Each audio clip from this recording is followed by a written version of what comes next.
I would like to thank you all for honoring our invitation to attend the launch of the Technical Cooperation Program between the Government of Zimbabwe and the Food and Agriculture Organization of the United Nations, FAO, on technical support to enhance fish breeding and production in Zimbabwe.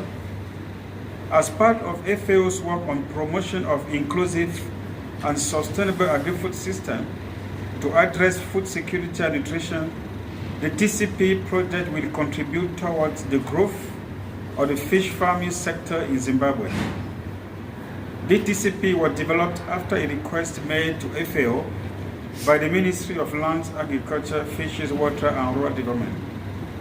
This request was initially discussed at the highest level between the FAO Director General Dr. Chu Dong-yu and the Minister of Land, Agriculture, Fisheries, Water and Rural Development, Dr.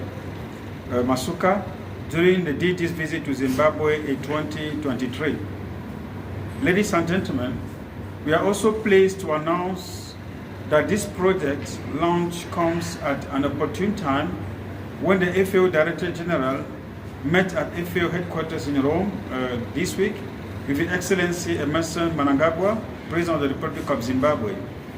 The meeting took place this week on the margins of the just ended Italy-Africa Summit held in Rome, Italy. The President congratulated the Director General on his re-election and conveyed his appreciation for the long and fruitful engagement between Zimbabwe and FAO. He stated that Zimbabwe places great value on partnerships to improve agriculture and promote food security, and acknowledge the need for and importance of proactive development of partnerships with the private sector. This is evidence of the strong partnership between FAO and the government of Zimbabwe.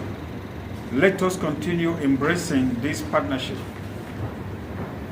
The sector is currently experiencing challenges concerning the availability of quality fingerling supply. Hatcheries are critical in the fish farming sector development. However, hatchery development requires significant hatchery management competencies and sound supply chain management. There is a need, therefore, for capacitation of farmers and extension staff to augment the fingerling production along the value chain. Some of the current hatcheries are geographically located at the extreme axis of the country, and this brings the challenge of fingerling accessibility to other remote parts of the country. There is a need for strategically positioning of the hatcheries to improve on access and reduce the cost of the fingerlings. Excellencies, ladies and gentlemen, globally, aquaculture is considered to be a sustainable alternative as far as the availability of fish for food and nutrition security is concerned. The capture fisheries are on record to be on decline due to overexploitation and other factors like climate change that have been scientifically proven to affect the productivity of fisheries.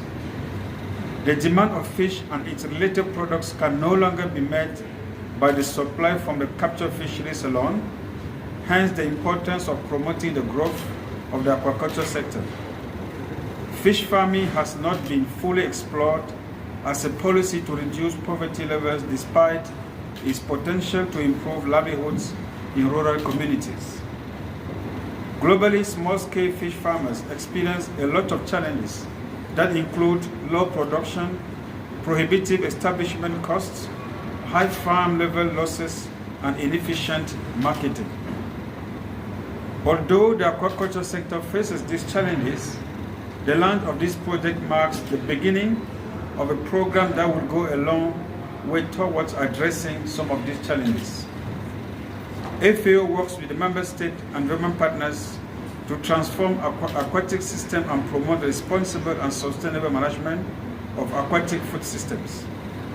This project will be implemented in line with FAO Strategic Framework 2022-2031, which seeks to support the United Nations 2030 agenda through the transformation to more efficient, inclusive, resilient and sustainable agri-food system for better production, better nutrition, a better environment, a better life, leaving no one behind.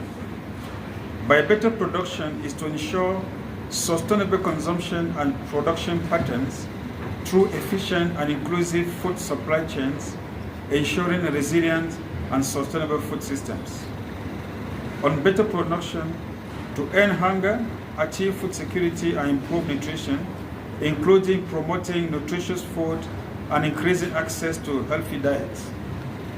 Better environment is to protect, restore and promote sustainable use of aquatic ecosystems and combat climate change. And finally, a better life to promote inclusive economic growth by reducing inequalities.